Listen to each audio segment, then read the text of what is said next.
it definitely took a lot of effort, but my kids are much older now.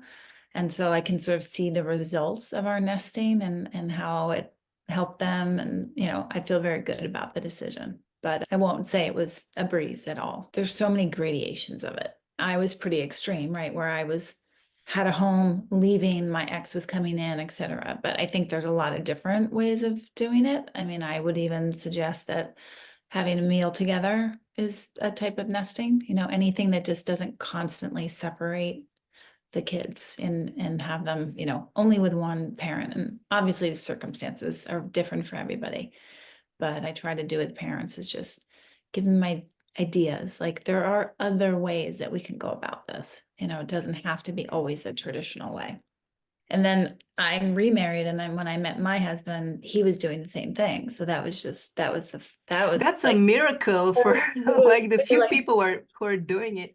no, we were like two unicorns, they came together. It was like, how does this even happen? And that's where I wrote a book with him on nesting. And that's kind of where it came from. It's like the two of us giving our versions of nesting, like what it was like for him to be, the ex going into a home and what it was like for me to have my ex-husband coming into the home. So there's a lot of good vantage points in the book that give you those two sides. Do you think it would have been more difficult to find a partner who is not so into nesting like he is? Yeah, yeah, for sure. I mean, when I first started dating, I would mention it cautiously, and many, many times were like, okay, not for me. I think it brought up a lot of fear in people. I think they thought, well, if you're allowing your ex-husband in, you must still be, feeling something. I'm like, no, no, not at all. That's not what this is about. But I learned later to just realize it brought up more fear in somebody else. I was making them uncomfortable. No, there's nothing I can do about that. So it's kind of a good sifter. Let's get into the good stuff. Tell us about your unique solution for navigating the choppy waters of post-separation parenting. Okay.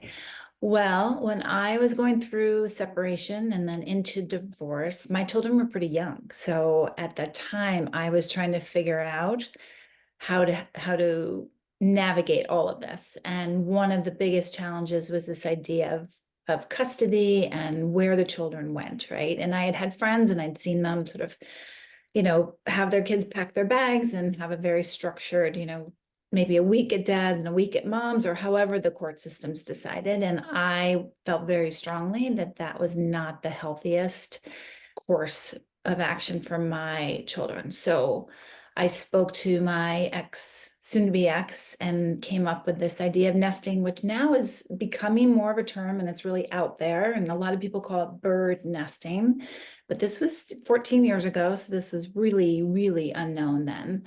But the basic premise was, how could I keep my children in a stable environment and not let them be the ones packing and moving and changing their schedule and everything? So the idea is that the children stay in a home and the exes come and go, which is, I can get into all the details of it. It can take many different shapes and forms, but the basic premise is that children stay put. Wow, that's amazing. And could be very hard if the partners don't have very warm feelings to each Yes. other. Yes, absolutely. I mean, I'll say right off the bat, this is not for everybody. And my husband, I'm remarried, and I wrote a book about it. And there's even a test in the book, sort of like, are you a candidate for nesting? So I'm not here to preach and say it's great and it's for everybody, because it's not. It all depends on your individual circumstances. But what I am saying is that if often we can pause and just think about the children and kind of put aside, which takes a lot of work, put aside sort of your feelings and your emotions around the divorce and just focus on what works for the children. This is such an amazing tool. So just as an example, think of a child who goes to a school, right? And walks to school every day. So maybe Monday, Tuesday, Wednesday, they walk to school because mom lives nearby. Thursday, Friday, dad's farther away. So they have to remember to pack their bag and their homework and their favorite stuffed animal or whatever it might be and go to dad's. And that is asking a lot of a child, depending on their age, right? And so we're asking them to do this unbelievable, shuffle of scheduling, when in fact, hold on a second, we're the adults. Why aren't we the ones doing it? That's a good point. Haven't thought about it this way. We're Mhm. asking of the children so much. And is it important to make these arrangements right after the separation, or we can take some time to cool off and then decide on this in and out of a family home arrangement? Such a good question, because it can be so heated in the beginning, and maybe that's not the time to do it. So it can be something that's implemented later. In a practical sense, it's usually done earlier on, just because you're trying to figure out who's living where, who gets the house, where are we going to be. So although it can be done later, it's usually done in the process of making a parenting plan, right when you're in the early stages of separation and you're trying to figure out who's going to stay in the house. Are we going to sell the house? If we keep the house, who stays? Where does the other parent live? So in all those logistics, it's usually introduced. But to your point, it's a time where it can be, really emotional and really heated. And there are ways to mitigate that. There's, it's not like you have to stand there and as an example, my ex-husband would come in the house on Wednesday. It's not like I stood there and held the door open and said, come on in. I sort of arranged for him to come in. I usually left about 15 minutes before he came. Oh, I love that. So it's not too much contact between the spouses. And where do you go if, for example, the father comes for the weekend and you're the one living in the family home? What are you doing during that time? Such a good question too. So early days, I was like on a sofa or a friend's guest room or something like that. I didn't have like my own separate place because I was really in the home most of the time. But it was a whole combination of things. Later on, when I started dating my now husband, I would obviously be at his place, but it was a whole mix of things. And I will say this outright, it is not easy. I mean, if you have all the money in the world and you can, I don't know, rent another apartment, that's great, but most people can't do that, right? So you are kind of a little bit of a vagabond trying to find your way of where you're going to be. There are all kinds. I do a lot of advising on this, and I'm always amazed about how people do things, but there are some people who have the home and share the second space. So that is their coming and going place. I don't Oh, know. that's a bit too much, don't you think? That to me was like, no, I can't share two spaces. I just can't do that. So it's, you know, to answer your question, I went to friends most of the time. Yeah. And how did the kids take it? Was it an easy transition for them this way? Yeah. In some ways it was so easy that we laugh now that they didn't even really understand what was going on. They were like, of course, this is our house. Of course, dad's coming over. There was a time where my son's friend knocked on the door and their dad, my ex-husband, answered the door. And the boy was like, wait, I'm so confused. What's your dad doing here? And my son was like, my dad's here. It's Wednesday. What's the big deal? So my kids took it very easily. And if you speak to my husband, his children, my 4 stepchildren, also were very easy with it. I think they didn't know any different. They look back at it now. And in fact, we had a few of the kids participate in the book. And as sort of young adults, it's so beautiful to see what they've written about now upon reflecting and saying, wow, I didn't realize how much my parents were doing for us at the time. How Young adults. long did that arrangement last? In different iterations, for me, 10 years. Oh, wow. Probably the record holder for the longest amount of nesting. But I want to just, if I can, give you some sort of different phases of the nesting. So early days, there was one apartment and their dad would come in on Wednesdays and weekends. So that was very much a shared space and I would leave. But later on, there would be sort of a home and he had a smaller apartment and it wasn't as much coming in for the whole weekend. He might come over, for dinner or after a sports event, something like that. So I wouldn't say that I did this straight for 10 years, but I did some version of it. And I would argue still do some version of it. Sometimes we even have them for a birthday dinner or have a Thanksgiving with them. So I think there are different versions of nesting without everybody, freaking out and thinking, oh my God, I have to share this space forever. It's just more the idea of the ebb and flow of having two parents around. Yeah, and just maintaining a sense of family unit for the Mhm. sake of the kids. Maybe if it's not a shared space, are there some other ways to keep that sense, like a family dinner or some other arrangement? Yeah, one of the things I talk to a lot of people about is a shared dinner, right? Like a Sunday dinner is a great example, or a Sunday lunch, and having both parents there for that meal. And that I think sends a really wonderful message to your kids. The other thing that worked really well for me, and I had 3 young kids, so it was pretty chaotic. There are a lot of activities. We can get very caught up in the structure of custody. This is my day, this is your day kind of thing. But in all honesty, I needed some help. I mean, it was hard to get to soccer practice and, pick up another from school. So if their dad, who was often willing, I'll pick them up even though it's not my night and bring them home. That was a really nice arrangement as well. I love that. It requires a very effective communication on your part. It does. And I think, for me, what worked well is I moved right into kind of texting and emailing more than speaking. One thing we tried to do is, if we did speak on the phone, to really stick to the kids, because it can very easily get into a conversation about other things. But that's where I think having technology is a really wonderful tool, because you and your ex can make sort of an agreement, like, that's just text. So I used to, when their dad was coming in, I hate the word ex, so I always try to say their dad, but when he came into the home and I would leave a little bit early, I would often send a text saying, just so you know, this is homework, or ballet class didn't go well, or the fish died, or whatever the updates might be, so that he could sort of enter or know what was going on. And I think I got a fair amount of criticism, like, oh, you're making it so easy. But again, I just was like, I'm not making it easy for him. I'm making it easy for my kids. Yeah, and that's what's important. What about talking to your kids about their dad? You're not talking to him too much, but are you talking to them about him? Looking back on it, and obviously over the years having different conversations with my kids, and as they mature and age, they have different questions and things like that.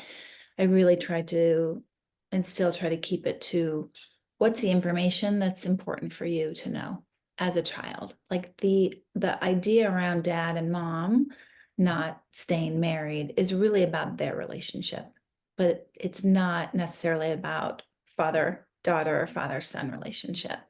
So I tried very hard, and I can't say I did it perfectly, but to be really respectful of their father around them, not to throw him under the bus or make a side comment, or, "Oh, of course he's late," or, "No wonder he has, no idea what Mhm. you're doing tonight," that kind of thing. It's really easy to do, and it's really tempting to do, but it's not helpful at all.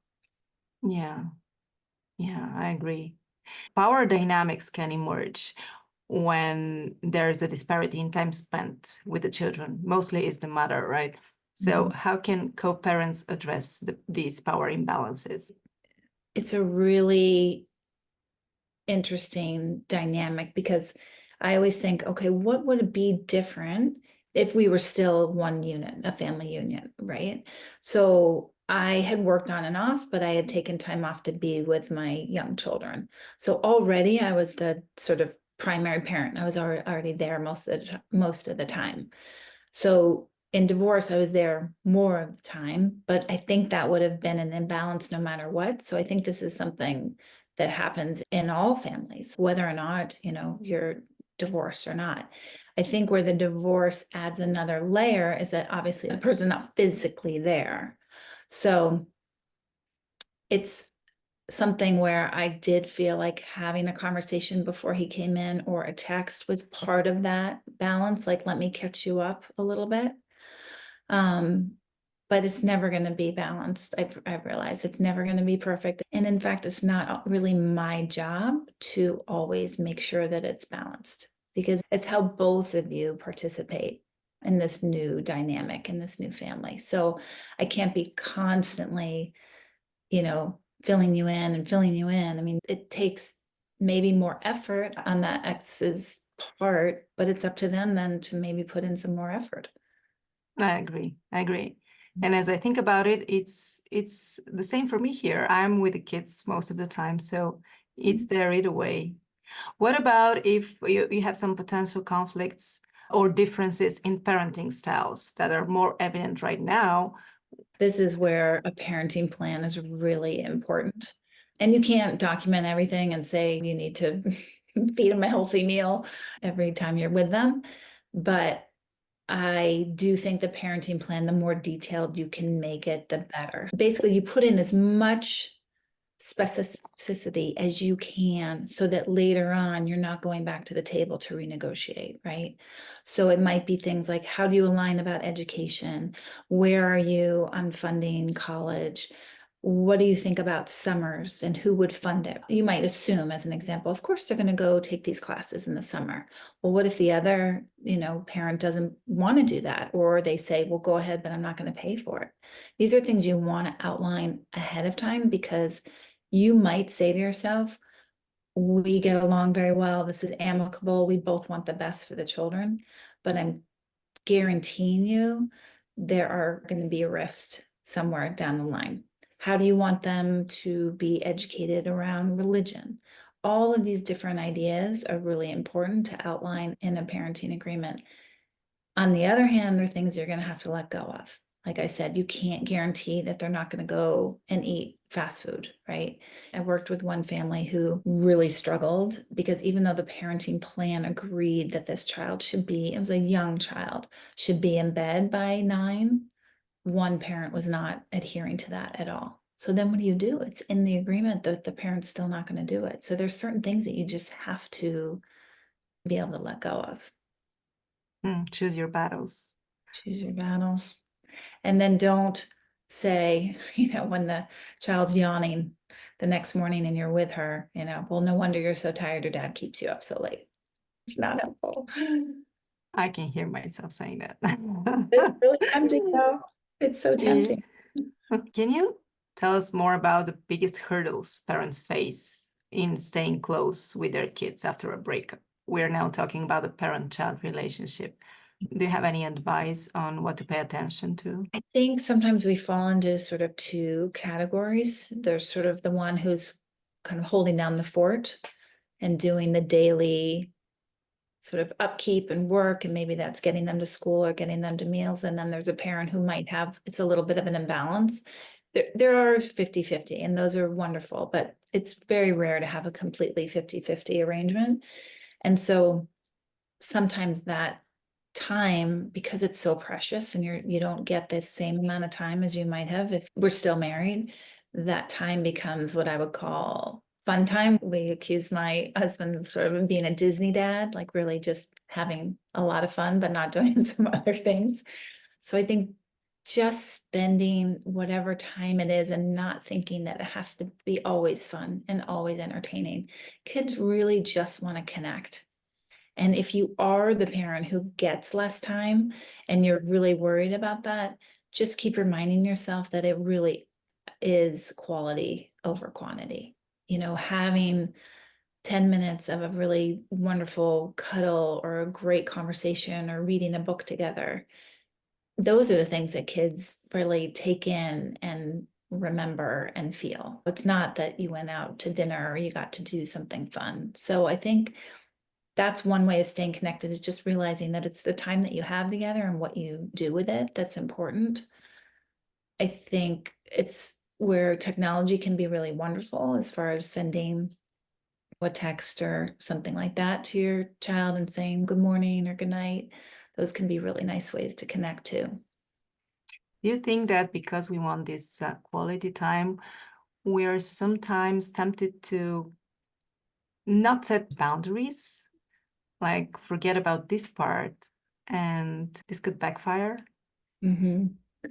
Yeah, because think about it. Okay, I'm just so happy to have this time with my child. I don't care about bedtime. We're just going to stay up and finish this movie or, continue talking or whatever we might do. I think overall kids really, really want structure. So it can feel a little wobbly to them, like, wait, I do get to stay up, or what does that mean?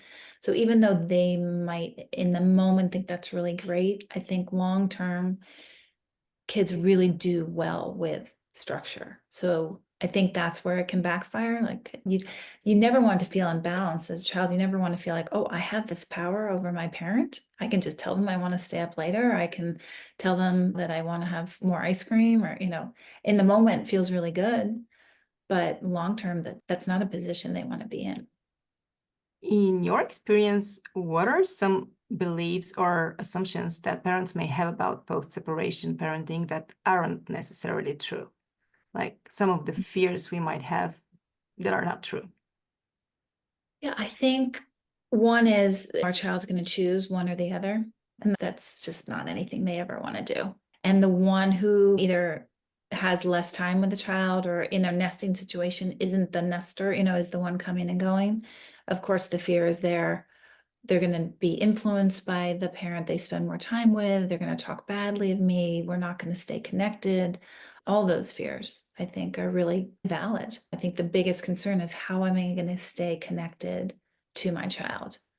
And so much of divorce is just fraught with so much stress and tension between the parents that sometimes overrides the focus on what's the relationship with the child. So anything that might just soften that a little bit. I was talking to a parent the other day and she said, well, I'm not going to open the door.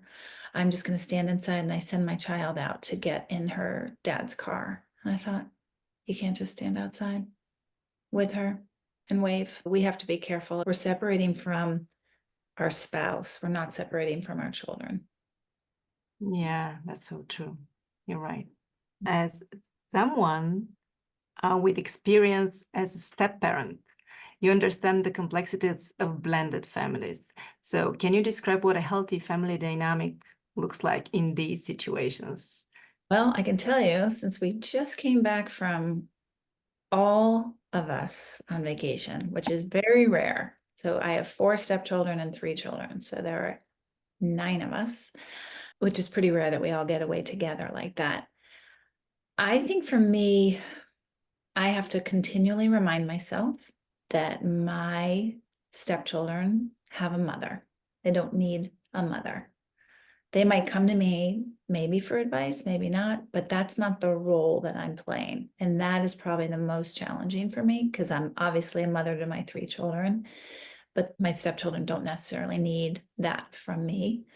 So I think that any tension that's ever been there has been when I may be stepping into that role, and I have to remind myself, oh no, that's not my job, right? That's not my job to give advice or even my opinion unless it's asked. So I think it is probably one of the more difficult roles to play, because you're there, but you're not really there. You're like sort of stepping around this boundary.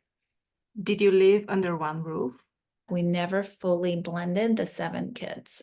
And we were very mindful and choosing not to do that, mostly for sort of the questions that you're asking. How would that work to have 7 children under one roof if my husband and I have very different parenting styles, which we do? How do we do that? And so we chose not to do that fully. I do have clients and friends, to your point, that are in the house with them. And then I think even now, there have to be some house rules. And when the kids come in here, if I feel strongly about something, I get to state it. So I think setting up the house and the rules and that kind of agreement is sort of one way. I guess what I meant by I'm not their mother is that anything that happens as far as how we connect and get along is much more sort of like a aunt relationship instead of a mother relationship. I like that. But I imagine that could be confusing for your kids, for example. Like they're all brothers and sisters and they have a different set of rules. Mhm. So that could be confusing. very confusing. And I talk to my kids a lot about it. Like, these are our values, right? This is who we are as people and our values. And you know, my values as a parent. And it's very tricky to navigate. Now, they're all older, so they're all making their own way in the world. But I imagine and clients that I work with younger families, it's fraught with so much tension because, you know, you're in a house that has these rules and this structure, then they go to another house with different rules and structure, or they're in your house and they say to you, my mom doesn't make me do that. Why are you making me do that? All of those things. And there's no one answer. All I can say from my experience, the more communication, the better. So to explain to my kids, I realized that I didn't ask the same of your stepbrother as I did of you.